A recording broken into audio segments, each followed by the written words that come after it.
Sure.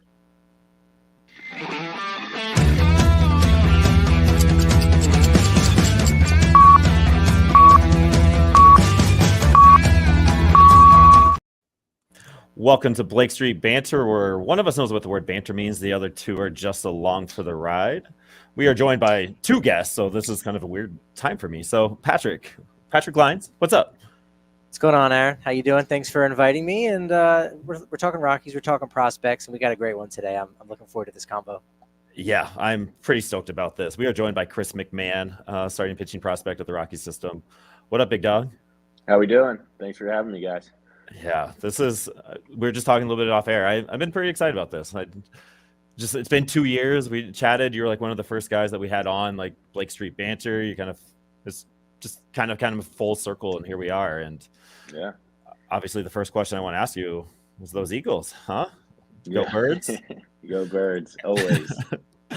Like, I say that as a Lions fan for one season. So I was pulling for them. I really was. But yeah, I mean, gosh, the Eagles disappointing.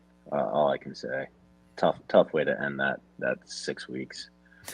So, and what's wild to me is just like the discourse around it. Like, you were at the Super Bowl last year, right? And then the Super Bowl is in your grasp, almost 11-0, and now it's just like, all right, we got to change everything up. It's going to switch everything up. Everybody must go, and that's a weird feeling to think about, like as like a successful franchise, a successful season. But that's just really right. Yeah, it is. It's crazy, and like you said, it was a complete switch up this season with coordinators and whatever, and and we're doing it all over again. It's round 2 with new coordinators, and I don't even know what's going to happen. There's always optimism about these guys, but at the end of the day, you really don't know until you see the results. So that's how it is. I'm sort of curious, in the group chat that you have with all the other baseball players who are Eagles fans, what does Mike Trout think the Eagles need to do next year to get over the hump? What's he throwing out there? I don't know. God knows. I hope he helps. Says something.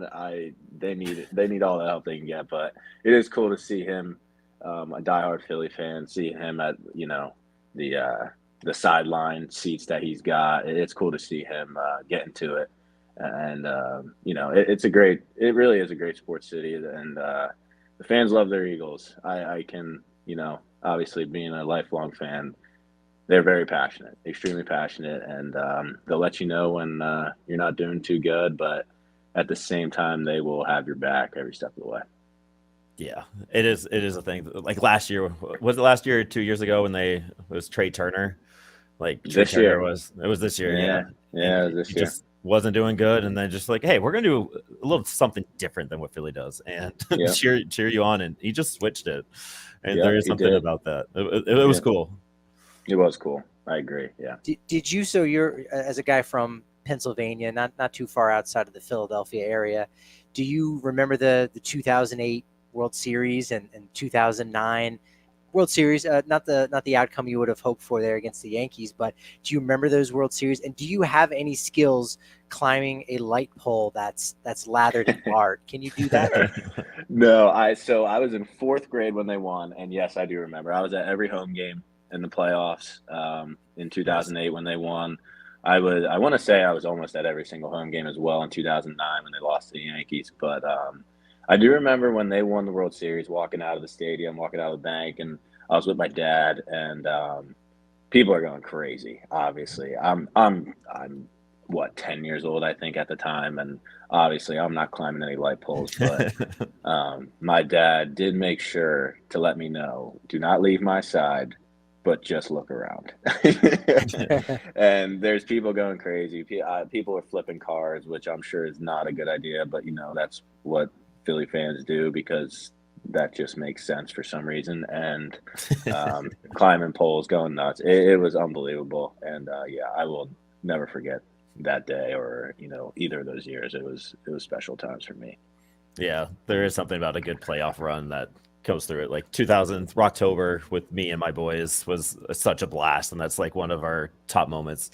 We really wore in at game 163, and kind of like what you just said, like everybody coming out of the stadium and feeling it. It really did feel like a championship for us. It's just something about those memories, about good times that goes there. It is.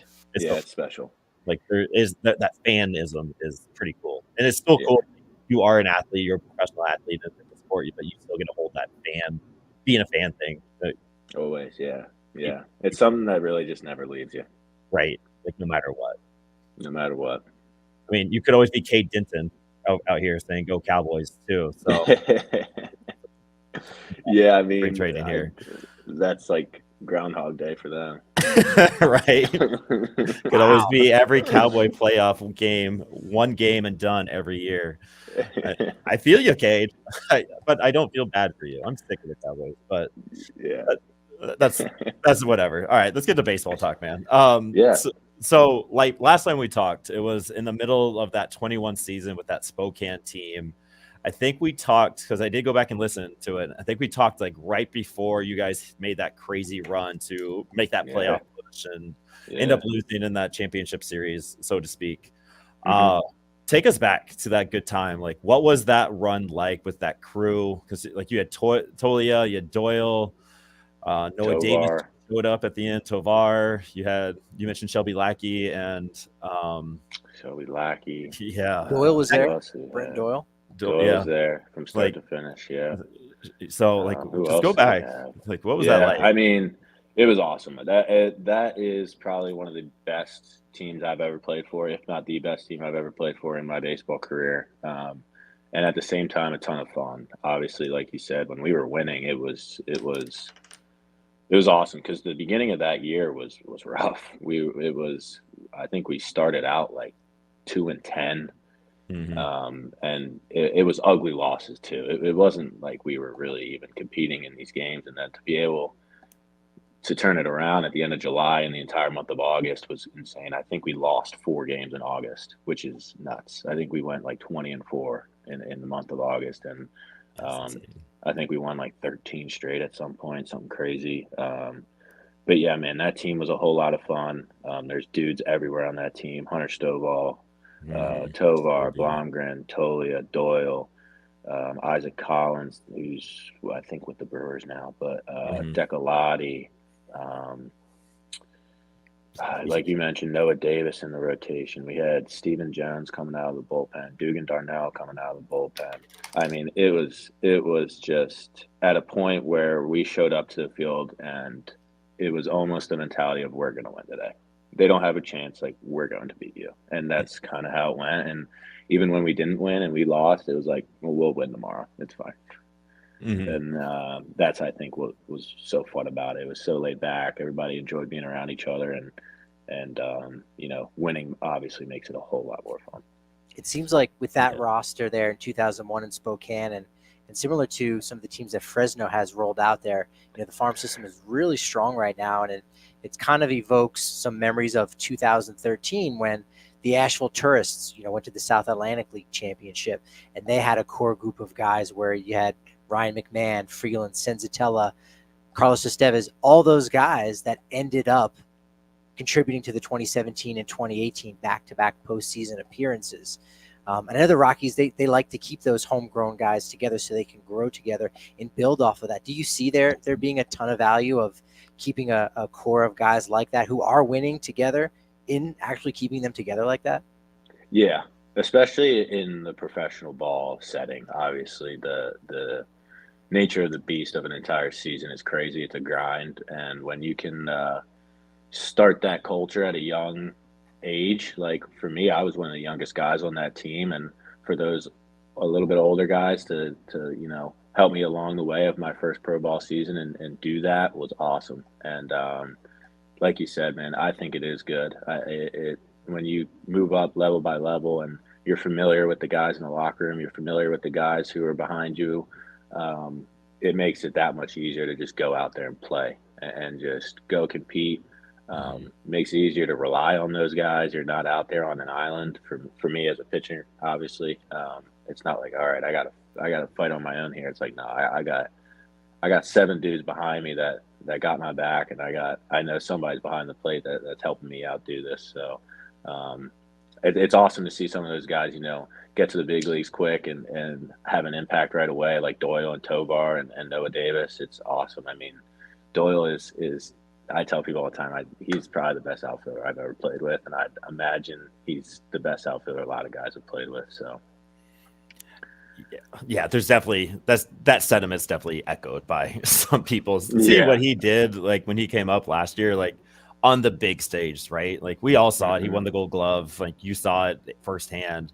But there's just something different, like when it hits at that major league level, especially at Coors with that giant ass outfield, and just he just handles his business the best he possibly can. It's he deserved every single inch of that Gold Glove that he earned last year at the major league level. Absolutely, it's fantastic. Yep. Yeah. I was curious. Someone told me recently that now, if you've seen Brenton Doyle in person, like dude looks like a free safety. Like he looks like a Hall of Fame safety. You're like, that's Ronnie Lott's, grandson, whatever it may be. He's built like that, but I heard he's not a huge gym rat. Like he's just magically engineered to be that like in shape. Yeah, he might be. Honestly, I never really, now that you mention it, I guess I do not really see him in the weight room. I'm sure he does. I mean, to be built like that, you got to do something. Again, maybe I don't really pay attention, I guess. I don't pay attention enough, especially in Spokane. I mean, that weight room's tiny there. You can only lift like 3-4 guys at a time. So when I was lifting, it was usually other pitchers. So I'd imagine he does work at the gym. I don't know, honestly, but you're right, man. He is yeah, can't confirm nor deny.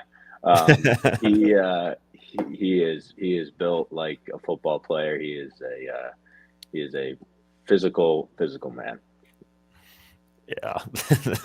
Yeah, that's just, it might be a little bit of that dad strength coming into. He does have that going for him too. So there's some kind of connection. I mean, sorry, enough about Doyle. Let's talk about you. Who's throwing harder, you or Blake Goldsberry right now? Probably Blake. I'm gonna give it to Goldsberry. Goldsy? Probably Goldsberry. Yeah, he can throw pretty hard. It's been a while since I've been able to tick up to like 95, and I know he can hit that. So I couldn't tell you last time I hit 95. I think I hit it once in spring training, once or twice. Yeah, man, those days I need to get back. It's tough though. It really is tough when the more and more you throw. And but I'll give the edge to Blake on that one. Yeah, he made some adjustments last year, and he was telling us about it last off season, how he just did something a little bit different with his fastball, and he had a little bit of ump to it, and it worked out really good. He looked really good last year in Hartford. Yeah, he did. He turned it up that second half big time. Yeah, he's fun to watch. He's a big giant human too. Like, yeah, he's a big boy. We got to undrafted. How about that? 6'5", 6'6". Out of Kansas. Yep. Colorado boy too, so he's got that. Of course, going. It was a short 2020 draft, but he was definitely a guy where as soon as the Rockies signed him, it was pretty obvious that they got a steal there.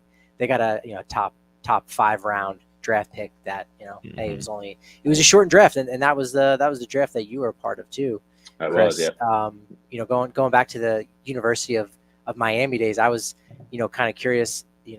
Carson Palmquist was with you there in your final year as a junior. Then he gets drafted by the Rockies and quickly moves up through the system in AA at the end of 2023. Are you ever going to be able to get away from him? That's really what I want to know. I don't know. And you know what? I'm good friends with Carson. So when he was drafted by the Rockies, I was obviously pumped up. I would get pumped up for any of my teammates at Miami, but being a pitcher as well and watching him pitch as a freshman there, and obviously following my Canes even throughout pro ball and their seasons. I was following his junior year when he was there doing his thing. So when we got him, I was fired up, man. He's obviously a very good pitcher. That kid, I've seen him make kids look really, really silly in inter squads in his freshman year. And for him to kind of step up and do that as a freshman was really cool to see. And really happy for his success already right off the bat. His first pro year, did a great job. Got up to Hartford at the end of the year, and he's gonna be a dude for a while. He's that kind of guy. Has he always had that just insane strikeout ability? Yeah, he does. He struck out a bunch of guys in inner squads all the time in Miami, and he's just a funky guy. Obviously, he's that funky lefty. It comes at you weird, and obviously he can pitch. He knows where to put the fastball. He's got two other pitches that he can use, and when you're funky and already and you got that going on, it's hard to hit. Yeah. Yeah, it's working for him. Yeah, there's like 100 plus strikeouts in Spokane last year before making his way to Hartford. It's just insane. But again, what about you? Like, this is your conversation, not about us. How's the rehab going? So you had that lat strain in about June, July last year. It looks like you worked back and you had some time at the Arizona Fall League. But like, where you at? How you feeling? How we feeling about going into spring training in a few weeks? Feeling pretty good. Feeling good. I need to just, get back out there. And part of it's the mental part, man. It's, when you deal with multiple back-to-back injuries, you start, as you can imagine, start thinking about, like, is my arm okay? Is it not okay? It feels good today. I don't know if it's going to feel good tomorrow. And, just kind of letting that go and just being like, I'm good. I'm healthy. Let's go do this thing. I know what I'm capable of doing when I'm healthy. I'm looking forward to spring training, man. I'm looking forward to seeing all those guys and getting back out there on the mound and competing, man. And it was good for the fall league. Obviously, got hurt at the All-Star break, and just to get back out there for the fall league. I know it wasn't pretty at times. Those guys are good, man. And coming off an injury, I was definitely not my sharpest at all. But it's the fall league. It's okay. But just to get back out there again and be like, all right, arm's good, and hitting the off season good, and let's just get ready for 2024. This would typically be the time where, after making 15 starts at AA, you'd be thinking about, oh man, I can make my debut next year. If things go right with me or things go wrong with the big league staff. But it sort of seems like, because you're getting back on the road to good health and really just trying to go out there every 5 days, give the team 5-6 innings. Does it make it easier to not like focus on that noise of like, man, if I do everything right, I might be debuting. It really allows you to just focus on yourself, because that's what you're trying to do is really build up those innings on your arm this year. Yeah. Seriously, I mean, you nailed it on the nose. It's just one of those things.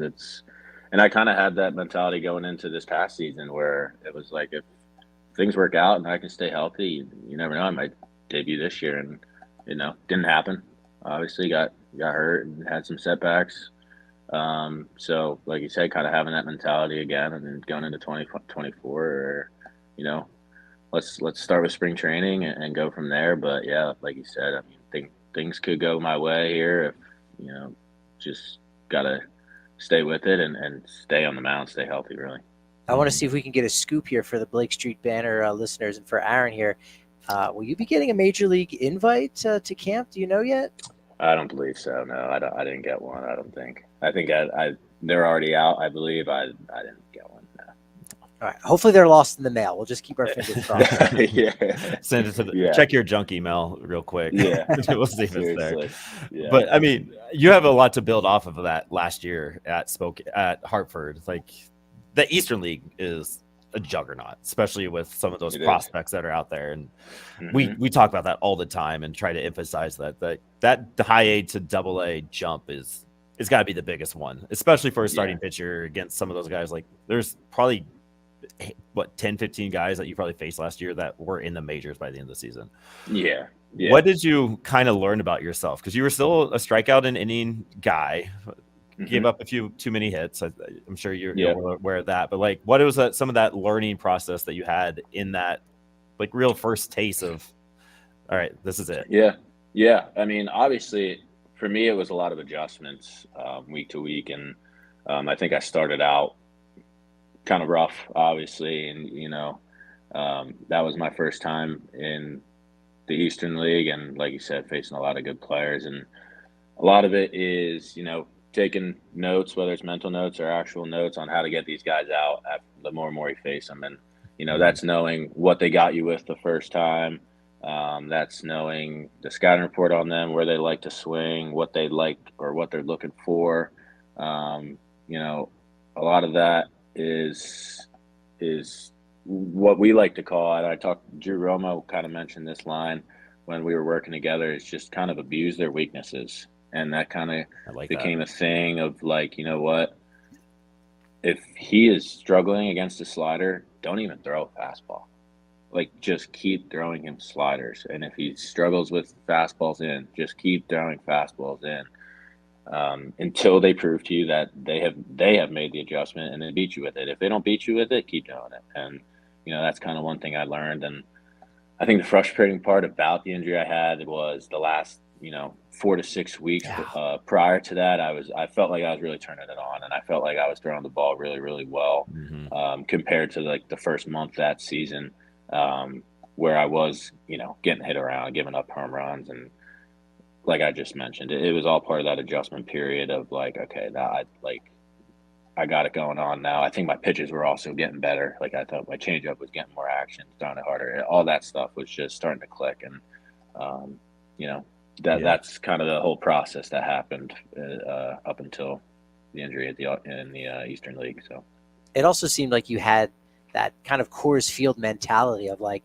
you might get one, but you're not going to get the next one, or you might get two here, but I'm worried more about the next run. Like, you were able to get that length all throughout June, and okay, yeah, maybe 3 earned runs, but again, you got the length, you got the 5 innings, 5 1/3, 6 innings, where you're getting quality starts right there on the precipice, and that's obviously something a lot that the organization values for their affiliates is, and those starting pitchers, to say, hey, you're going to get hit around a little bit, but can you bounce back and still get some length? And you were really able to do that in those last 5-6 starts. Yeah, I agree. Yeah, that's as a starting pitcher, that's your job. Just give your team a chance to win. You're going to give up runs, man. These guys are good. It's part of the game. That's why they keep score. It's going to happen. And like you said, if you can limit it to 2, 3, 4 runs.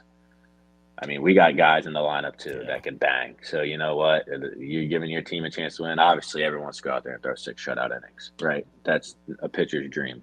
Not going to happen every time you go out. It might happen every once in a while, and it's awesome. But just keeping your team in it, giving them a chance to win. That's my job as a starting pitcher. Yeah.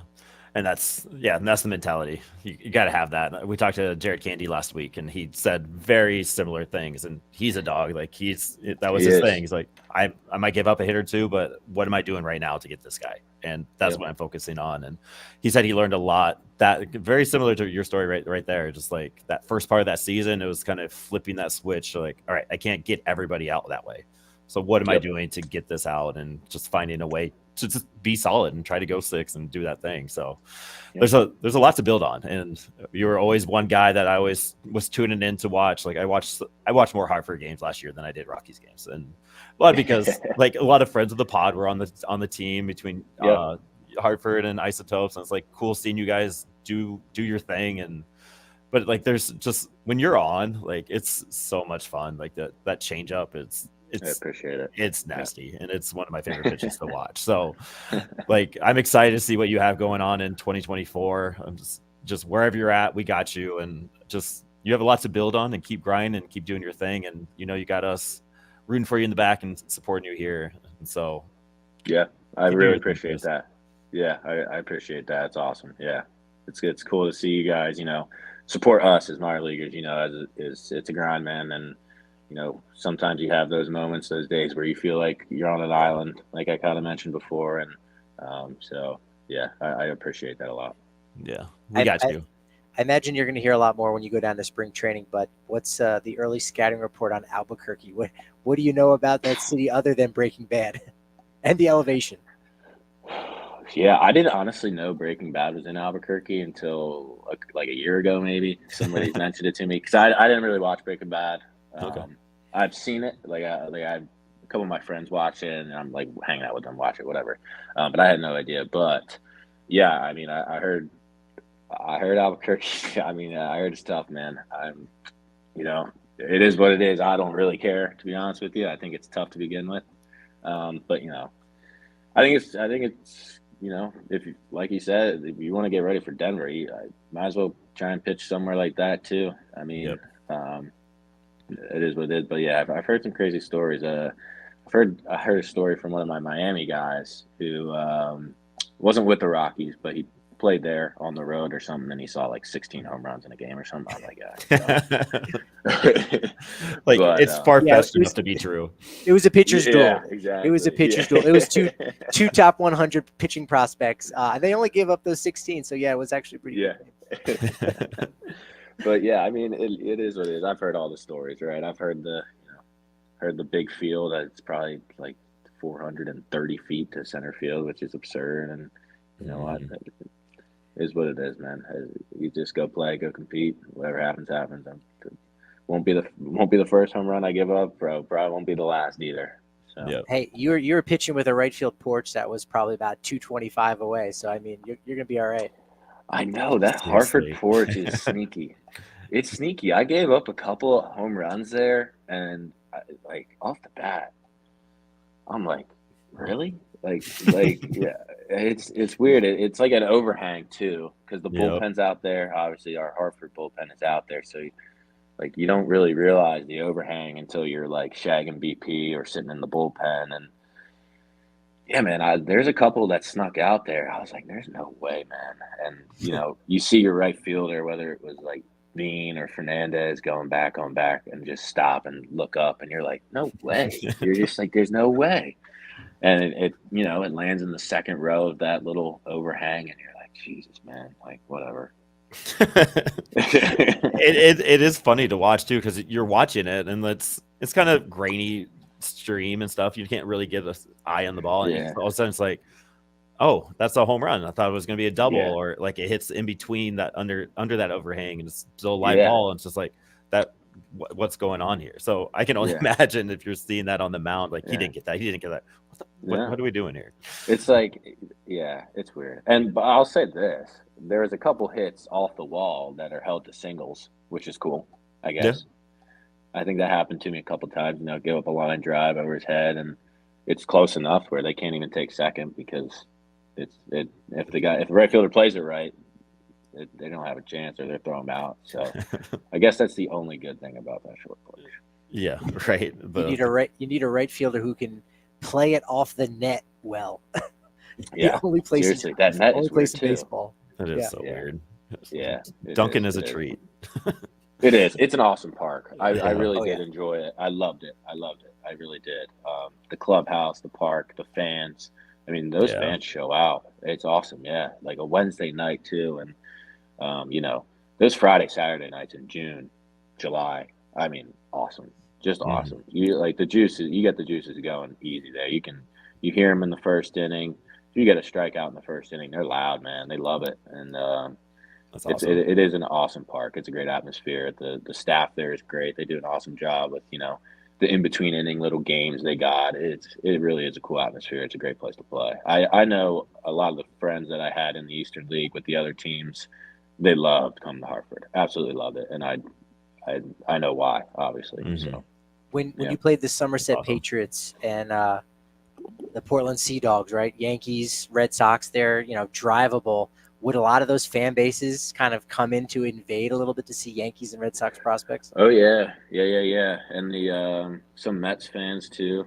Some Mets fans a little bit, but yeah, you would see some opposing gear when the.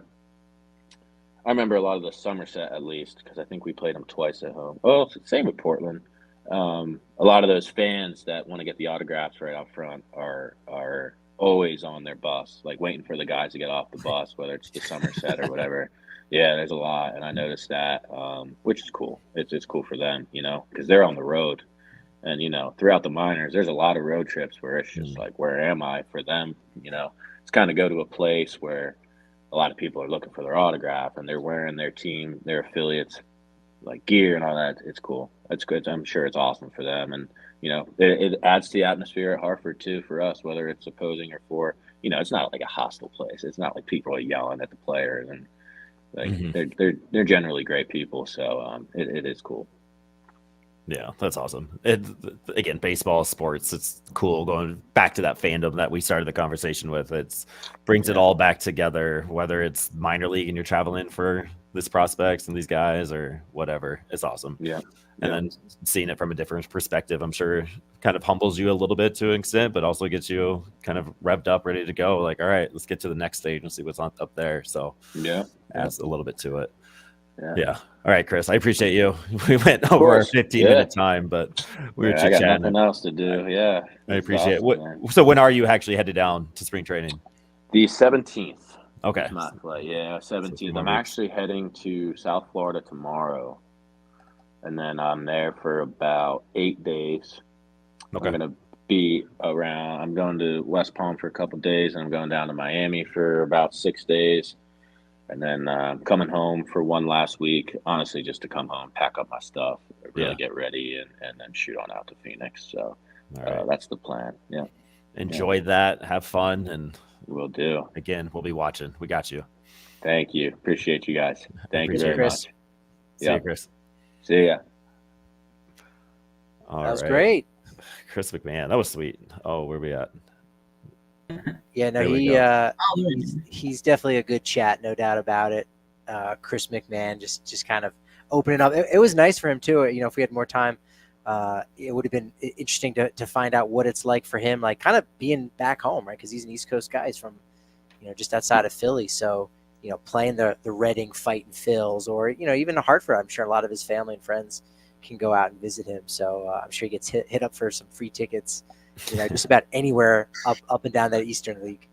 Yeah. It's just sweet that, again, just all of that and just kind of coming full circle. Like, it's cool for me. Like, I'm just this random ass dude in the basement trying to do something cool, and he's spending his time just doing his thing, and it's been fun to watch. And like those up and downs, like those hurt me too. But it's fun rooting for good guys and doing their thing. It's just fun. And it goes to show you too, like you said, if you go and even if it's not a Rockies affiliate, if you're going to a minor league game and it's the road team, don't be afraid to ask these guys for an autograph. Like, that's a nice little pick me up too, And hey, if you've got a program nearby and you could look and go, this guy's number 40. Let me look. Let me see what his name is. Shout them out by their name. I mean, that just takes it to that next level of like, oh, all right, people are watching me. And that's a nice little boost when, for most of these guys, they don't play in the town that they grew up in. So almost every game, quite literally is a road game in that capacity. So give them a little love, get an autograph on your ticket, whatever it may be. If they make tickets anymore, they don't make tickets. That was a bad example. They don't, no, because I was trying to think. I went to Akron. I didn't get one there. They do in Grand Rapids and the West Michigan Whitecaps. They do give tickets, so that's cool. I do have the paper ones. I should have kept them, but it's just like whatever. We'll wait till my kids are a little bit older and we'll start doing all that sentimental stuff. But we'll see. But yeah. Wayno, let's go. Caught the pod. Appreciate you, dog. Thanks for being here. Let's get into it. Let's get into some Rocky stuff. So huge shout out to Chris for hanging out with us for 15-20 minutes extra time than we thought. It was just good stuff. But it's prospect profile, McCade Brown. So this is going to be brought to you by our one and only sponsor, Daily Controls LLC, the industrial automation controls engineering company. Excited to provide and apply its 12 plus years of experience in the automation and robotics industry. He will travel to you. You're listening in Fresno, Hartford, wherever you're at. He's got you. He's just doing his thing, and he's a good guy. So he works hard. He's very smart. We'll figure it out for you. So reach out to Daily Controls LLC if you have any automation needs. But he brings you McCade Brown. So prospect profile, very interesting prospect profile, just because he didn't pitch at all last year. I'm not quite sure what the injury was. They don't really announce that, and I just feel weird asking people. So he big strikeout guy from Indiana. In his 2022 season, he had 118 strikeouts and 89 pitches. He's number 22 on Tyler's top 170 prospect list. He's a big arm, big strikeout arm. Believe he's a starter. We'll see where he turns into. Might be a good relief arm with those big strikeout numbers. But this will be a fun season to see what McCade Brown does. I got to imagine he starts in Spokane. But I'm excited to just have another big arm. We had so many hit the injury list even before season. Like Nick Bush was making his way up. He wasn't able to pitch at all last year. McKay Brown was this top dog that was going to make his way to get a pitch. So we're adding these guys, so to speak, to the system, and I'm excited. Yeah, I think you might have hit on something there as far as being a relief option. Partially you look at the injury history, right? It was on the 60-day IL throughout most of the summer. So there kept continuing to be this hope that maybe he'd be able to return before kind of the window ran out on him this year. So building up innings can be, difficult. It's something that McMahon himself is going to be going through this year, try to put more innings on that arm so he can, be a durable starter. We've seen what the injuries have been able, or not that what it's been able to do, but we've seen what the injuries have done to Jaden Hill. And you say, you know what, that road is gone. He'll get a major league invite this year. We'll talk about that in just a second. But you look at him and say, could have been a starter, but in the reality that we live in now, you know what, let's use his abilities in the bullpen. And, with all of the arms that the Rockies were able to pick up last year at the trade deadline, and the fact that they continued to draft so many starting pitchers, there simply might not be those opportunities for a guy like McKay Brown going forward. So, you might have to do a long relief kind of role, for the time being, but the tools are definitely there. And there's a reason why the Rockies selected in the third round of the 2021 draft. Yeah, you see guys like that all the time. Case Williams, like he's on that fringe reliever starter. Like we kind of know where you're at and see what we can maybe do in this relief role. Like you got to expect Jaden Hill as a reliever here on out. And so we saw it a few times. There was somebody that switched from starting pitching to long relief last year at Hartford. I can't remember the name, but he was really good at it too. He switched over and it was a seamless transition, and he was better because of it. So just because you're going to that relief pitch role doesn't mean it's bad. Like it's just, there's only so many starting pitching across the board is just hard to find, whether it's at the major league level or at low A level. It's hard to find. What do you need? 25 solid guys at least at minimum. And then you add 6 or 7. So you're looking at 30, 35 guys that you're trying to get to go 5 or 6. And that's just not a thing anymore. Yeah, no, it's a numbers game, right? It's definitely a crunch, and in the last few years too, since the pandemic, there's less opportunities for guys to go out there under the umbrella of major league affiliation, right? You've got all those independent leagues, you've got the they're professional leagues, but they're independent, they're partner leagues, and so there's just less of those opportunities to go around where you could have a guy like McKay Brown go, and if you want to stretch him back out, all right, you could send him to a Boise or Grand Junction, going back to 2019, some of those short season affiliates for the Rockies, but unfortunately that's just not an option. So hey, if he has to go to the bullpen, that might just get him to the majors that much quicker. And then we'll see what we got when we get there. It's always interesting how they're going to play these games. Like they have the ideas, we have these ideas, but how does it play out, and where's that player going to be successful for the future of this team?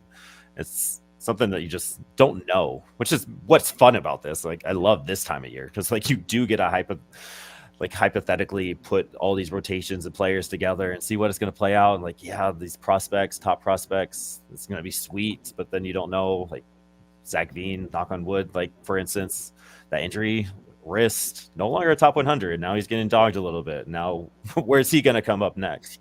And like, it sucks, like to a point, but it's, for me, like as a fan doing this and like kind of covering it, it's kind of fun to put all those pieces together, so to speak.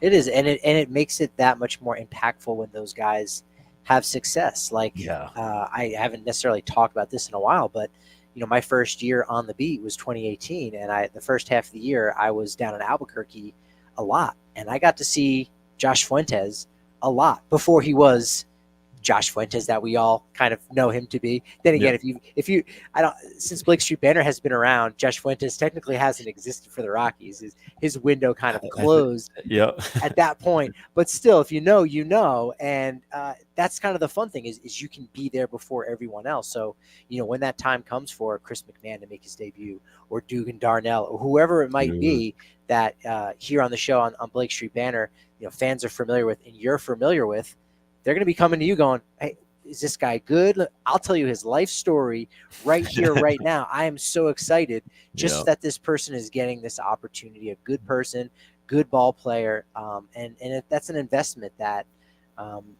you don't always get when you root for a team, because it's really about maybe winning a World Series. And for these guys making that debut and getting to that next level, to them that's a big stepping stone, and you can kind of take part in that just a little bit too.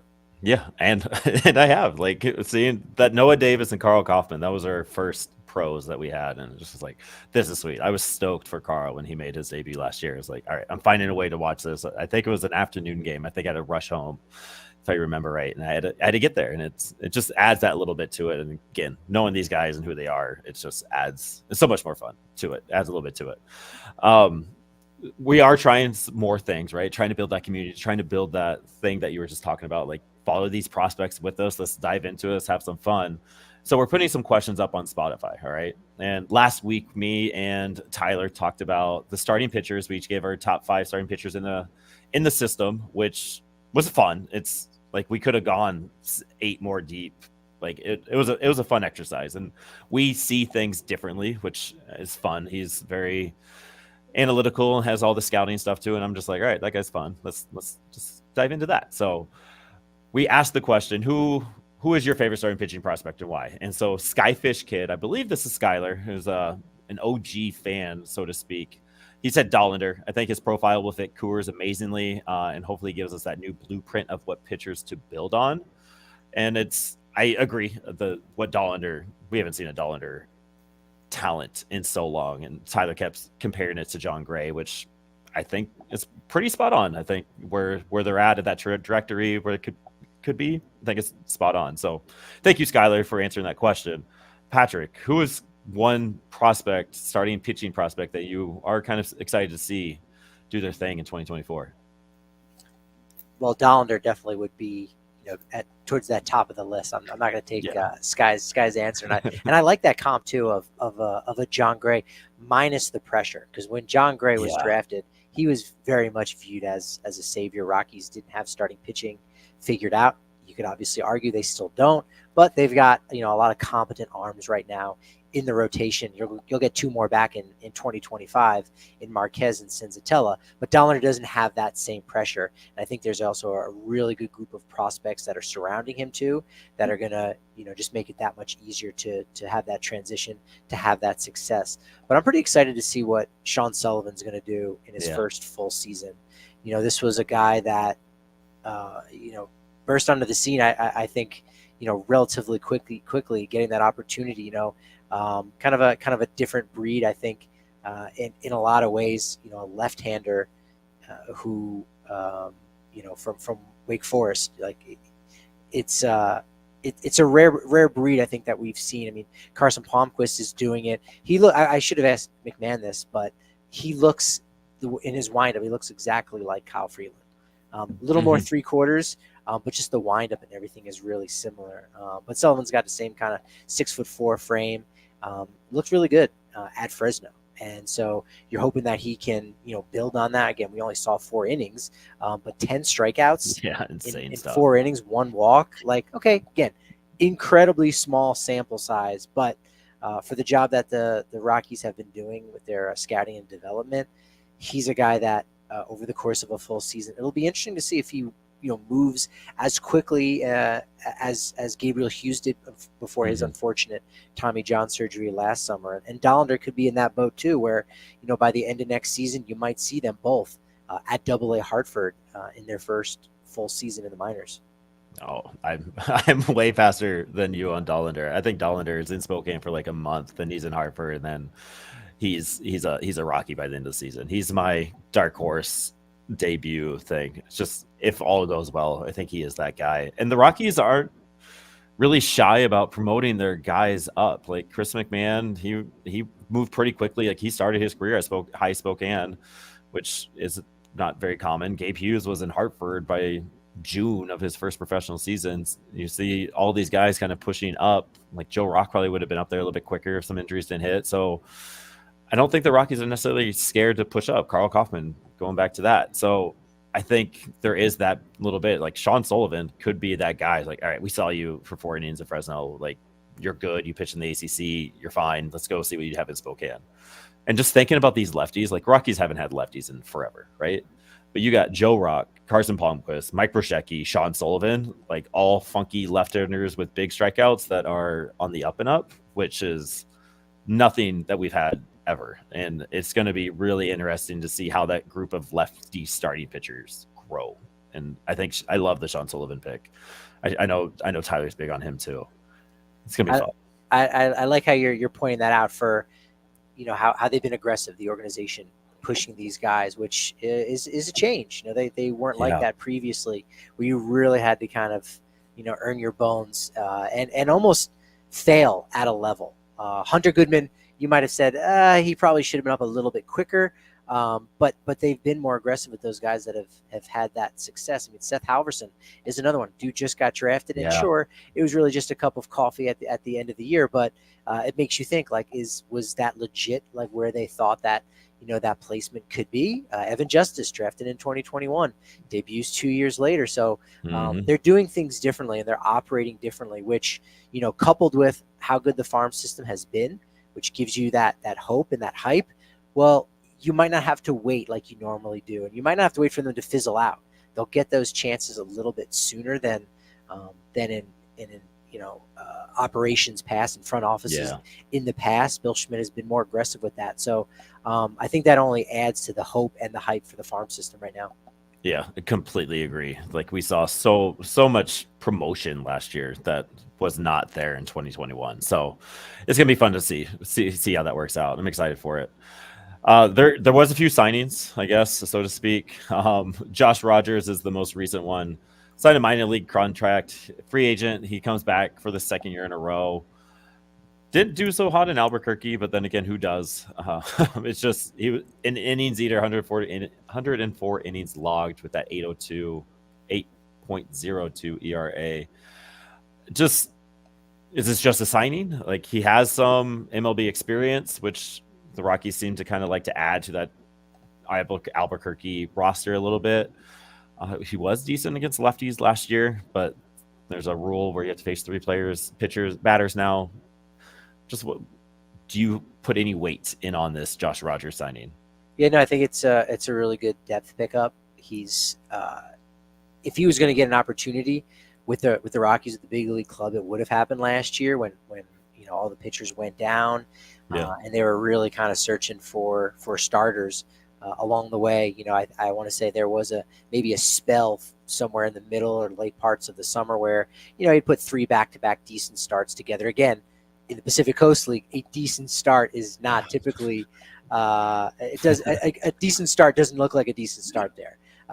But no, I think that's just a depth piece down there in AAA. The fact that they're bringing him back for a second year in a row obviously means there's some kind of positive match there, because there's not a ton of guys who do sign up for a second year in a row. There's not a ton of guys that the Rockies are really that interested in bringing back. So despite the, something like an 8 ERA, being a good clubhouse guy for what's still going to be a really young pitching staff. You'll return Jeff Criswell there. Carl Kaufman might still have an opportunity, but then somewhere along the way, it will, be interesting to see what happens. Will McMahon start the year in the AAA rotation? Carson Palmquist probably needs to, prove himself a little bit more at Hartford. Joe Rock, I think he did his thing in AA, so maybe he starts the year and can learn a little bit about how to sling it from the left-hand side from a guy like Josh Rogers. So, he's a good organizational guy to have on the team, and I think that was a wise signing for the Rockies for the Isotopes rotation. Yeah, it seems to be kind of their MO. All right, let's add these veterans guys that help to transition back to that major league club. And we hear from guys all the time. It's just having somebody to talk to about what it's like to actually get up there. And the Rockies kind of do that on their own. Like, they call up people and you're going to get your feet wet. You're going to get a feel for what the clubhouse is. You're going to get a feel for what Coors is, the major leagues. And then we'll see if you're going to stick around and get some playing time. Then we're going to send you back down. Like they did that to Nolan Jones last year. There was a few other guys that got called up and didn't play, but got sent back down. So like these cups of coffee without even taking a sip seem to happen a little bit. And I think there is that, all right, we're going to build you up for that. And maybe that's part of the whole coaching staff stuff, right? Look at that transition, Mike. The Rockies just released all their minor league coaches changes and all that. And Tony Wolters was the other big news. I would say that was probably the biggest news in Rockies stuff this past week. And Tony Wolters joins the staff. He retired, joined the staff, but where was he going to go? And then we get the list today. So if you do have your screen on big, you can see it there, or go find our Twitter. It's on there also. But Tony Wolters, he's going to be an ACL bench coach. He's going to be down in the Arizona Complex League. It's kind of what we thought maybe. We talked a little bit about it, but what does Tony kind of bring to the squad, and where do you kind of see his future going forward as a coach, so to speak, in the organization? It will be interesting to see if he gets an opportunity to manage, which I think he will, and just it will be interesting. He has kind of a manager pedigree written all over him. Yeah. He was, his nickname, a lot of nicknames, but one of them was Papers, Tony Papers, because he'd be in the clubhouse, he'd be walking over to that day's starting pitcher, he'd be talking to relief pitchers, and he'd have some papers in his hands, going over some statistics, going over some different things. And so he was absolutely a coach in that clubhouse, and was able to talk to both the Latin American players, the American players. Sungwon Oh, was also there, a guy from South Korea, was able to kind of mesh with him really well. So he's got a really strong background for that. He's very, motivational.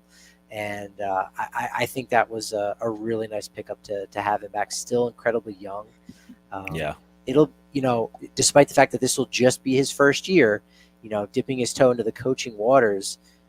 And as much as I think Warren Schaefer is a great, managerial prospect, I could see Tony Wolters maybe getting an opportunity in the majors somewhere before Warren does. But nevertheless, I think that's a great pickup. Wolters just has a great rapport with everybody he works around. He's a good dude to have in the clubhouse, and like I said, he builds bridges to people with all kinds of different backgrounds. Yeah, and adding that to a staff anywhere is, you're going to find room and space for that, especially somebody that wants to come back and share that knowledge and that skill set with everybody. It's exciting. One other thing I noticed on there, I was quite surprised by, and you've been around longer than I have, is this a promotion or not, but Chris Norfia, he has left the Hartford Yard Goats, and he got moved to as the outfield and base running specialist. What does that mean? Yeah, great question. Bobby Meacham in as the manager. I've heard only nothing but good things for Chris Norfia, and same. Is there a chance that this was viewed as an opportunity to again work with more players than like, hey, you know how to manage. You're very much capable of doing that, but we think your gifts and abilities are better as a roving instructor in that way, right? I mean, you look at someone like Clint Hurdle and you say, wouldn't you want him to be your AAA manager for the Isotopes? He's a special assistant to the GM, and you go, well, yeah, like you totally would, but wouldn't his impact maybe be a little bit more kind of going to each level, traveling, talking with these guys, using those inspirational tools that he has and speaking and kind of boiling things down to controlling the controllables and all those other wonderful things that, got Clint Hurdle to be the first manager in 20 plus years to take the Pittsburgh Pirates to 3 consecutive postseason appearances. So that's kind of how I view that, because again, we both heard the same things about, how great Chris Norfia was. So for him, that might've been also better for his family, right, to be roving around and doing that. And so Bobby Meacham is in as the manager there, and a couple other changes there in Hartford. A buddy of mine, so to speak, Tom Soteris, who is also from my neck of the woods in New Jersey. He'll now be the hitting coach with High Spokane. So nice. He'll have an opportunity to kind of spread his wings out there on the West Coast. Looking forward to catching up with him down at spring training. So I think that there's a strong coaching staff, and you do want consistency from one year to the next, at least when you are developing in the fashion that the Rockies have been lately, because the farm system has been pretty good. So in a way, you want to say, if it ain't broke, don't fix it. the win-loss record might be broke, but Yeah. in the minor leagues, winning and losing is definitely not the same thing as it is in the majors. No, it does not matter as much. Yeah, there was other things. Lewis, did we miss something? There were some other tidbits on that list, Mike. Yeah, Sorry, Mike. Rolando Garza. He's originally from California. I think he graduated at Pepperdine, so he's going to Fresno. He's originally from Tampa Bay for the last 3 years. And if you guys know anything about Tampa Bay's pitching staff, they pull out random guys and they turn into all-stars. So that's a great hire. He's going to single A, so that's good with a lot of young guys. Yeah, and then I think there's 3 out of the 4 affiliates have new pitching coaches, because I think some of the Hartford guys went down to Spokane, and Hartford got some new guys, and so there's some switching around. But go check out the tweet. Go check out the new coaching thing. I think Emma Rockies PR tweeted it out as well. So it's out there. It was fun. It was fun to get all the emails and seeing all the affiliates post their coaches are back. Like Robinson Cancel is back in Spokane for the second year after being in Fresno for a few years. So it's going to be kind of cool to see what his trajectory is. And there's a lot of success at Spokane. Again, record didn't show up, but with some of the growth of those players, like Benny Montgomery, we keep sleeping on him. He is one name that I don't think we say enough about. He had a very solid 2023 season, and I think we forget about him just as a Rockies whole, because he's out there, but he's not really out there, and then he's injured or he's not injured, and I don't know. But what Robinson Cancel does up there in Spokane is good stuff too. So some minor league changes there. Let's go to the small extension. So literally, I think the last time we talked to you about it, and then Mr. Vallejos, I see your question. We'll get to it right after this segment. All right, I got you. But last time we talked about was Jackson Chourio getting that huge extension, 19-year-old locked in for 8 years, $82 million. But then we see Colt Keith getting a fairly team-friendly. I'm a huge Colt Keith guy, so I'm a little biased when I say it. Fairly good team deal with his 6 years, $30 million. Could earn up to 82 if he exercises all the options and all that. It will be interesting to see how that plays out, which I thought was a fantastic contract, and the Tigers actually did solid things in that, which they're trying to figure it out too. They're a hot mess of an organization after Alavila broke them, but this is a Rockies podcast. But who is kind of that prospect that could get a similar Colt Keith deal? Like we kind of agreed last time that there was really nobody that's getting Jackson Chourio money. Maybe Amador, maybe, but Colt Keith's deal seems a little bit more doable. Seems really good. Like, I'm surprised they haven't done something similar already with like a Tovar type person. But like prospect wise, who are you kind of looking at that could possibly get that 6 for 30? Well, gotta give immediate props and a shout out to our guy Kenneth Weber, who wrote about that recently on Purple Row on Monday. Guys that that could be up for a similar extension, but to sort of stay true to the question, if you're saying a prospect, so this is someone who hasn't made their debut yet, right? I don't think anyone fits that mold. Cole Keith, he kind of split his time last year in AA and AAA. So right off the bat, if you look at the guys that were at AAA Albuquerque, all of those guys already debuted, and so you kind of know what they are, at least to a degree. We might not be able to say we know what Elihuris Montero is, but he's no longer a prospect in that same capacity. Top 25 prospect, Cole Keith was. So Amador at least fits that bill. I really think there's a chance we could see something like this legitimately, not just, hey, this is a fun thing to talk about. It's a fun thing to speculate. I really could think something like this could happen, this time next year, where, again, you've got all of those guys that are starting this year at Hartford and should be able to play at least a month, if not 2 or more, at AAA Albuquerque. So Yankeel Fernandez, Jordan Beck, maybe Benny Montgomery, Adel Amador, certainly. Those would be the guys where you sign them to a major league deal with a lot of team-friendly options going on after that, that buyout, years of free agency. That next year is when something like that happens, because again, these guys are still a little bit unknown, and not all of these deals have worked out for the teams and say, this known commodity, we know what we're going to be getting here, and it hasn't always worked out, because you're giving the player guaranteed money. You sort of think this would happen more, but you're giving a player guaranteed money, whereas if they, at a certain point, if they are not producing up to a certain level, you can, designate them for assignment, or you can choose to not offer them arbitration, and then turn around and get a player of similar abilities. Like there's definitely a dearth of those kind of guys that just get, pushed aside. I mean, look at Dakota Hudson, where, the Cardinals just simply didn't feel he was worth, what he was getting in arbitration. Same thing with the Guardians with Cal Quantrill. They thought $6 million was too much money. So again, you're giving them guaranteed money rather than going year to year and at some point cutting bait if a guy doesn't maybe live up to the hype. So there's definitely a lot of risk involved in that. So I could see something like that happen next year. I could see something, maybe this spring training where you lock up a player like Ezekiel Tovar and you say, okay, hey, we've already seen this guy for a year plus in the bigs, but you're feeling a lot better about knowing that not only are they going to be here for the next 6 years, right, before they're free agents, but then beyond that as well. That's really promising for the player, for the team, and the fan base. Yeah, it's tough.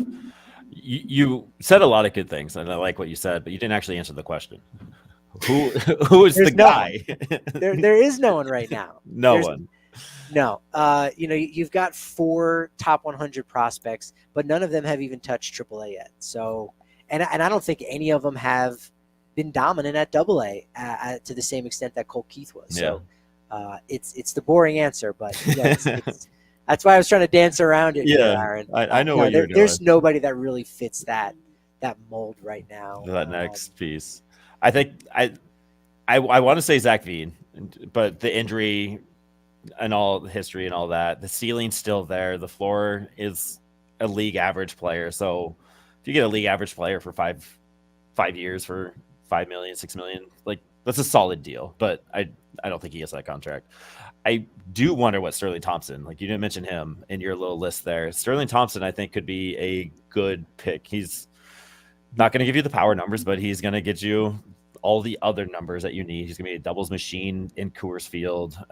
He held his own pretty decently. I think a little bit better than Beck and Yankiel, so to speak. I would say so at Hartford last year in his little cup of coffee there. And I could see him making that jump to that AA, AAA next year and maybe getting a similar deal, especially with like, where's B-Rod? What's Amador doing? Does he get that call up this year? Like you have these guys, does one get moved, and where are we at? And do we lock that other guy up? And just there's kind of a little juggle that should be done right now by the front office because we have all these prospects and we're still loaded up at certain positions. Why? But that's a different podcast topic, I guess. So I think Sterling Thompson is a pretty good candidate there. Mike. Here's a player too. Let me throw it back to refresh some folks' memories. David Dahl. So 10th overall pick in the 2012 draft. Obviously, there's those injury concerns. A lot of them just were unfortunate, right? You need to get your appendix taken out. Like that's going to happen. Or maybe it was gallbladder. I don't know the difference between those two, but one of them ruptured. I'm going to say it was the gallbladder because appendix is like just naturally happens where we don't need it and our body gets taken out. There was gallbladder burst in a collision in the outfield.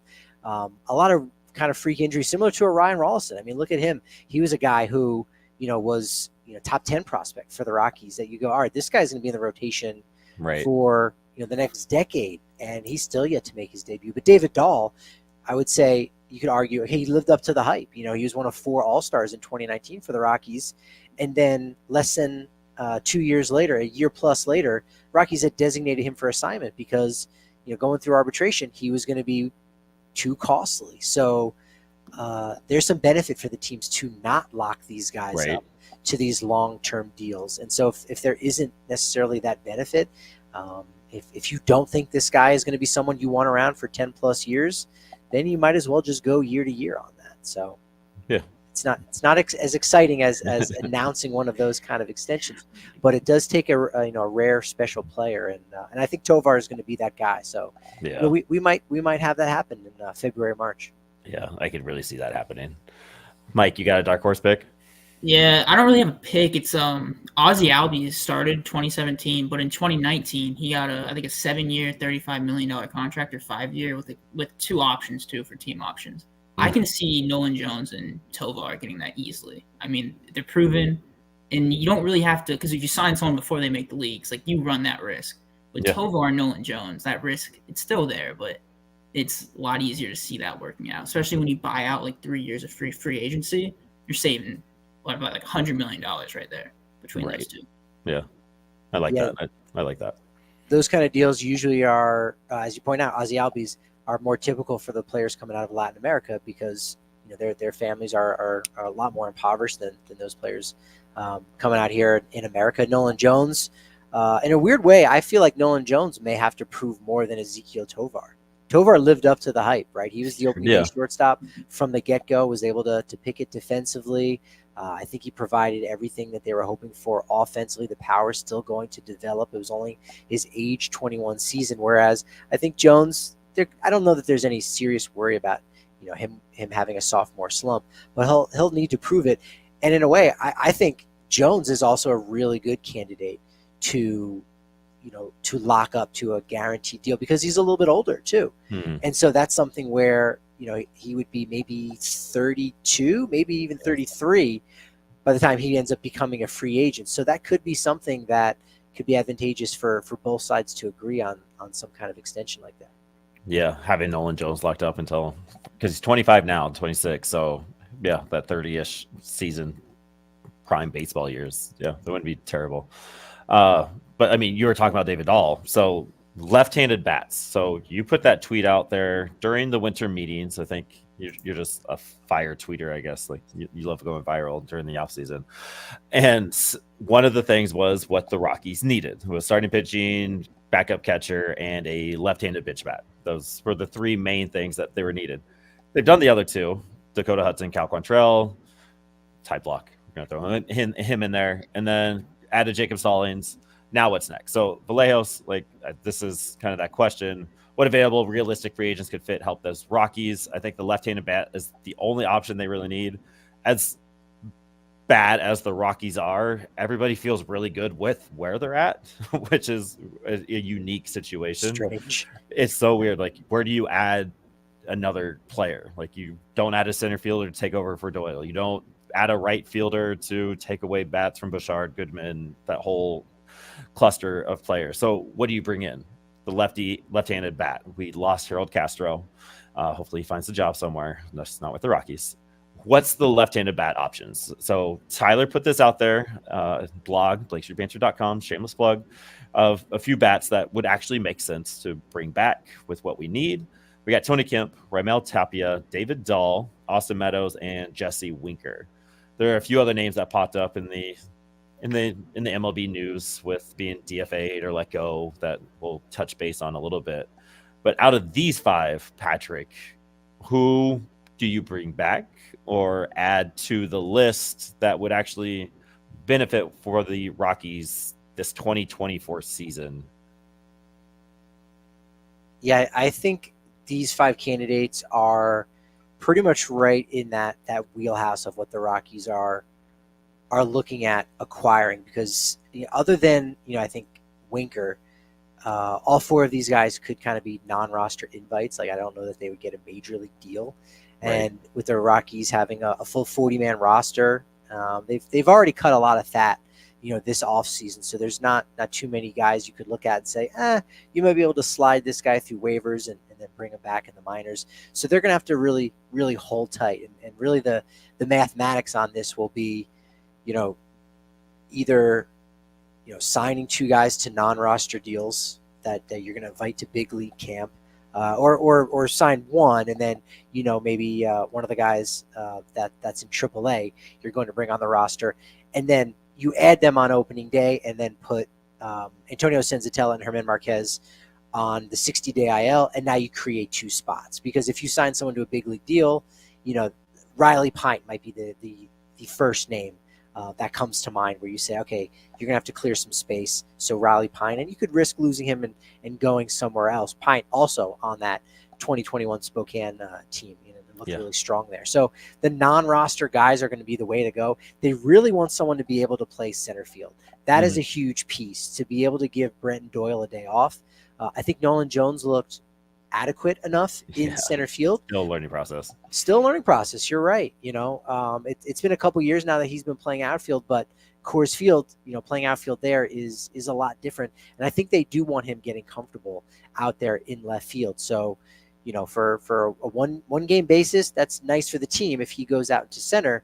But that's not necessarily great for his growth and development over in left. So you need a guy to play center field. And, of these candidates, Dahl certainly has played some center field in the past. That's where he was an all-star in 2019. Austin Meadows, I thought, had played some center field, but I think it'd been a while since when he was with in his early days of Tampa Bay. When he was with them, but it's going to be a non-roster invite, guys. I would say David Dahl might fit the bill better than anybody, but I don't know that we're ever going to see him in purple again, and I'll leave it at that. Yeah, I would agree with you there. I would love Jesse Winker, but the center field piece, I don't want Jesse Winker out in center field. I think I'd rather have Chuck out there than that bat. That bat though is tempting, right? It's just like you want somebody that's just going to come into the box and threaten to hit a bomb. And the Rockies haven't had that. Like, just go back to Jason Giambi and feel good about it. Like it was a good time. Like Jason Giambi's all right. We're on the edge of our seat. What's going to happen? He's going to give you that professional bat. And I think Jesse Winker might bring that. But with what the Rockies need to keep Doyle fresh, like playing 100 and probably 40 games out in center with Coors being part of it, like it's going to get exhausting no matter how much of a freak athlete he is. So who do you put out there? Austin Meadows and David Dahl definitely make the most sense. I would love to see Austin Meadows just because he does have that pedigree with there, but with some of his anxiety issues and his health, and like, is he really ready for that next step? Is something you have to be concerned about. But if he's out here, if he's fighting for a job, you got to assume he's moving past that. Like we see that with Daniel Bard all the time too. So with that, and seeing Austin Meadows play in Detroit a few times, he's got it, whatever it is. Like every major leaguer does, but just like he's different. He's built different. He's a little bit bigger. He has that athleticism about him as well. And where he's at in his career, I think that fits the most. And as a David Dahl fan, I do hope he finds his way back to a major league club. Like seeing him go from the Padres and Brewers, it stinks a little bit. I saw him in Nashville 2 years ago when I went to a minor league game down there with the Sounds, and he was in there, and just like, damn, like it stung a little bit because I was a huge David Dahl fan. I mean, every Rockies fan is. So it would be fun to have him back. Does he make the squad? Does he get the invite out of it? I don't know if he's necessarily that guy, but I could see Austin Meadows doing that. Tony Kemp kind of fits that Harold Castro role where he can play a little infield, maybe not great, play a little outfield, maybe not great, hits from the left-hand side. I could, and again, non-roster invite, I could see that fitting in, especially because, hey, it allows you to give Brendan Rodgers a day off here and there.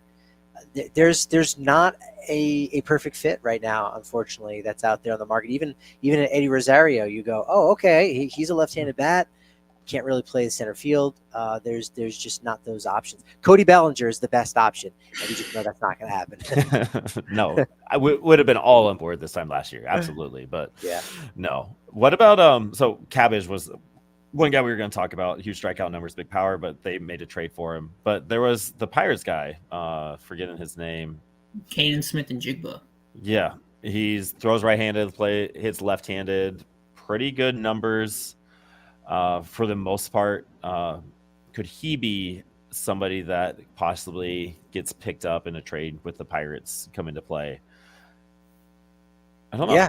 Yeah. I mean, they need a body, right? They need some options there to benefit the roster, to benefit those starters, so that Doyle can have a day when he needs to, and Jones doesn't have to slide over. So, he certainly could fit that mold. I know he's typically played left field and right field more than anything in the minors, so there could be some concerns about that ability there. But if Jones is in left field, you got to hope his range improves a little bit. His arm's going to make up for it, but range is kind of a big piece.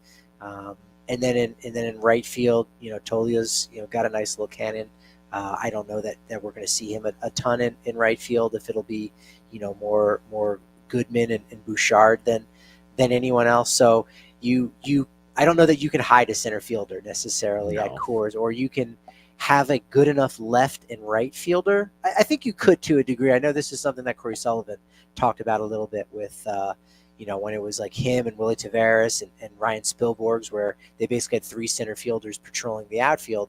And they were able to maybe make up for any kind of mistakes and things of that nature. So I don't know if the Rockies are there just yet with their corner outfield positions defensively and range wise, but it just wouldn't surprise me if they didn't make any additions. Actually, it kind of feels non-roster right invite. Non-roster invite aside, I don't think there'll be any big league deals. Unless there's a trade. Right. Yeah, I would love a trade. Give me that. I think a trade would be good. It'd be fun. It would be exciting to add a little bit to some of this mess that is there. Again, feeling good about everything, but there's still some question marks of like, are we losing value on some of these prospects and going forward? A trade would be kind of interesting to see what they could come up with. All right, and let's finish it with this. I mean, we were talking about it before, like, do we have enough for an hour? I don't know, but here we are. Spring training invite. So you posted the tweet. You were at FanFest. I believe you were at FanFest, or at least got the clip for us, or out there on Twitter. Billy was up there talking about spring training invites. No, Bud Black was. And there were some names on there that came up. I was surprised by Jaden Hill. And I was surprised / ecstatic about Carson Palmquist. But that's all that I know. I believe that's all that's kind of been put out there, because the roster list hasn't been really put out there publicly, like what Chris was kind of saying earlier. Is there any more to that? And then is there what are we taking from a Jaden Hill getting that invite, Carson Palmquist getting that invite? Yeah, I think you're taking that these guys are on the precipice of debuting and contributing to the Rockies. Not right away. I don't think there's anything that these guys can do down at Salt River Fields and all throughout Cactus League play to say, hey, they've earned their way onto the roster. It's a little bit different with pitchers than it is hitters, unless you're taking a Palmquist and using him in your bullpen, which the Rockies certainly don't need to do. They're not necessarily trying to win games right now. You want Palmquist to stay as a starter. You can protect him a lot more with that minor league schedule, especially in the early going. It's almost similar to like Japan, right? You heard about Shohei Ohtani and a lot of these guys that come over that play in NPB, they make 1 start a week. Right. Well, it's the same thing in the minors. They play 6 out of every 7 days. Monday is an off day, so you can hide a guy in that way, or at least reduce the workload. And so I think they're going to still want to do that with Carson Palmquist in the early going, and then maybe you do see him in the second half of the year, and he already is familiar and acquainted with the guys that are in the big league clubhouse, and he's got a relationship with those guys, and knows who he can lean on and who he can ask for additional support. So I think that really suggests that they want to give these guys an opportunity sooner than later. Especially if they're producing at the minor league level, and they are trying to get that next window open and acknowledge, like, hey, we're not going to win right now. So if we throw a guy out there that, we really want to give him some big league experience, it's inconsequential late in the season. That's just going to benefit him that much more in 2025 and 2026 when they really think they might be back into contention again in that 2026 season. So, that was a surprise. I don't even think that was necessarily the question that was asked of Buddy. It was more, maybe it was just, who are some of the guys that you'll see in spring training. I forget what it was, but he kind of took it as an opportunity to spill the beans. And I think in a positive way, because, a lot of people were really excited about that. And then final thing I'll add is, Jaden Hill, this December coming up in 2024 is when he'll need to be added to the 40-man roster, or else he'll be exposed in that Rule 5 draft. So they really want to make sure they get a great look at this guy, this season. So I think some of that has something to do with it as well. Yeah, that would make sense about Jaden Hill, because with where he was last year, wasn't pretty, but he did pretty well in the Arizona Fall League. So there's that extra extended look in that relief role. So that was interesting. Yeah, on your tweet, you said Bud Black said the current list of invitees is up to 66. And then some of the names he listed: Jordan Beck, Benny Montgomery, Zach Veen, Jaden Hill, and Carson Palmquist. I was surprised about Jordan Beck a little bit, and Benny. I mean, Zach was there last year, right? Yeah. So you expected that he was going to get another invite, but maybe Benny, maybe not Beck so much, right? Because if you're in Double A, then the next year you're going to get an invite. But Benny, who got that cup of coffee, so to speak, in Hartford, that was surprising. But again, in a very, very positive way. Right, and those are all high draft pick guys. What, first round, Jordan Beck, second round. So the Rockies do like to take care of their high draft picks and like getting them out there and that kind of stuff. Not necessarily really based on the previous season all the time, but there is a little bit of weight to that and seeing what they can do. And it's always interesting with spring training invites. Like, oh, they're invited to spring training, so they could possibly make the big league club. Not really. Like 85% of it is like we're just getting an extra look at these guys against bigger competition and seeing how they're competing and can handle and getting familiar, like you said, with the major league players. It will be. I'm very curious, like who else is out there. Like Duke and Darnell better be on that list. Hunter Stovall better be on that list. I better see Shunky on that list as well. I keep going down the list of players I want to see on that spring training invite. You're not sleeping tonight. You are right now. I don't know if you're a spreadsheet guy or a legal notepad guy. You're maybe more of a legal notepad guy. You're gonna try to figure out that list of 66 tonight. I know you are. I mean, what? There's 26 already. You have to invite all the catchers, so there's 34 down. So the 40-man roster. I mean, the 40-man roster right there. There we go. That. So 40 plus 5 more, 45. There's only 21 to go. We already have 5, so I could probably figure out 20 names. I could probably get 80% of it. Yeah, and you'll probably let the people know over there on the X Machine at Blake Street banner, aren't you? Yeah, right. Well, probably not. No, I'm going to bed. It's late, man.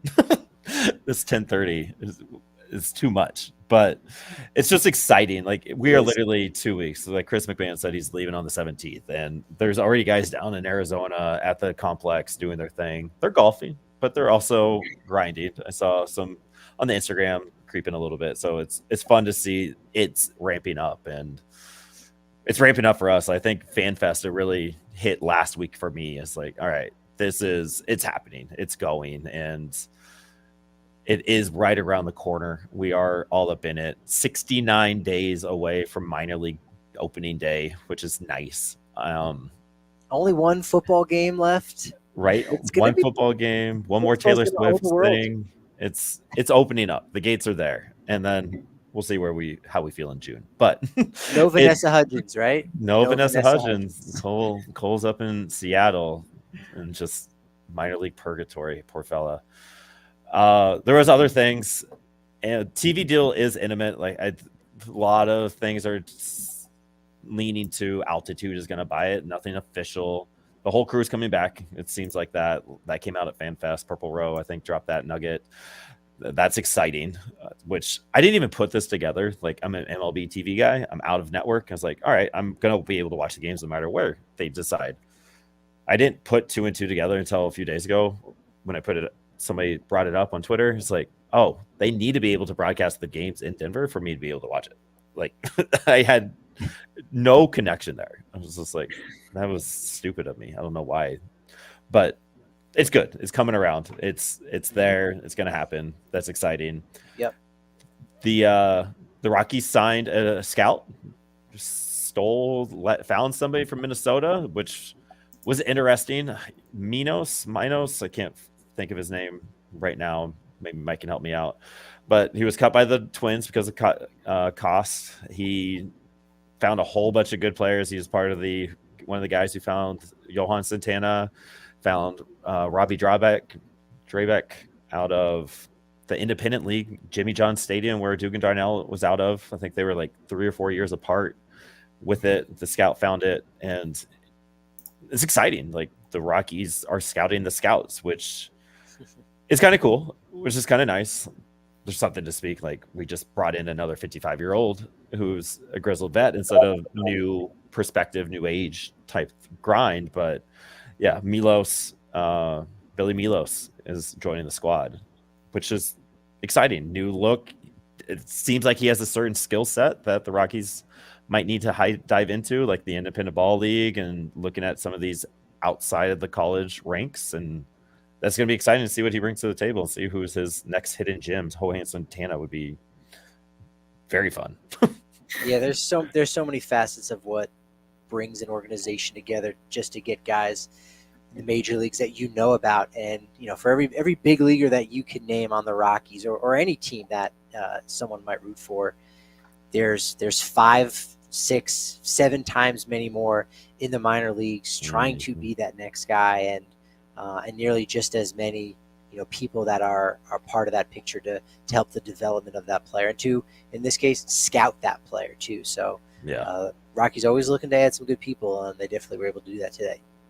Yeah, it's just fun stuff, new stuff. So good stuff. We had giveaways this weekend. FanFest, you were doing FanFest stuff and other fun things. It looks like you saw the movie Sandlot with some people, which is kind of I didn't go to that. I ended up no. It was a long day. I looked at the itinerary. It was like the greatest off-season day in Colorado baseball history, with the Breakfast of Champions up in Greeley, talking with Darryl Strawberry there. Then the Fan Fest, and then the viewing of the Sandlot back up in Fort Collins, an hour north of Denver, where Squints, and Smalls. But I was going to go with my dad. And he's like, it starts at 7. That's too late. All right, I guess I'll cross that one off. So I feel that, though. I get that. It's okay, Papa Lyons. But you were doing half of that, a little bit of that, but we were giving away some stuff. And so we gave away a T-shirt, a Ryan Ritter card, who was very generously donated to us by a friend of the pod, Tomas. It's a Fresno Grizzly season ticket holder. Thanks, Tomas. It was awesome. So thank you for that, man. And cool. Drew Romo card, which Mike happened to luck in. And so Mike's in the hobby right now. Oh, it's bad. Yeah. Like, I don't know. You all need to go see Mike's Twitter, LT Talks Football. And his mail lately is a little outrageous, man. So are you slabbing? Are you also slabbing too? I got everything. Oh, there I am. I got everything cards wise. I mean, it's crazy. I'm collecting everything. Are you slabbing, Aaron? Are you familiar with the slabs? I don't even know what that means. Baseball card collecting is wild. I mean, hey, I got baseball cards behind me. This is an uncut sheet of 1987 Topps. Yeah, that's like sweet. that. Yeah, that's cool. I've got 5 or 6 more. Maybe I'll have to send you one. Yeah, I'll take it. I'll say no. I don't know where I'm going to put it. Like, this is my office right now in the kitchen back. I'm trying to move some things around. But the winners of this contest, is the T-shirt is going to MTNV. Just a good fan. Has been part of the squad for a little bit. Baseball fanatic. He commented on one of our posts as we were podcasting. So he's definitely active. So I appreciate that. So thank you, MTNV, for that T-shirt on your way. Check your DMs probably tomorrow. I'm calling it a night after this. The Ryan Ritter card is going to another Twitter fam, Tyler Ray.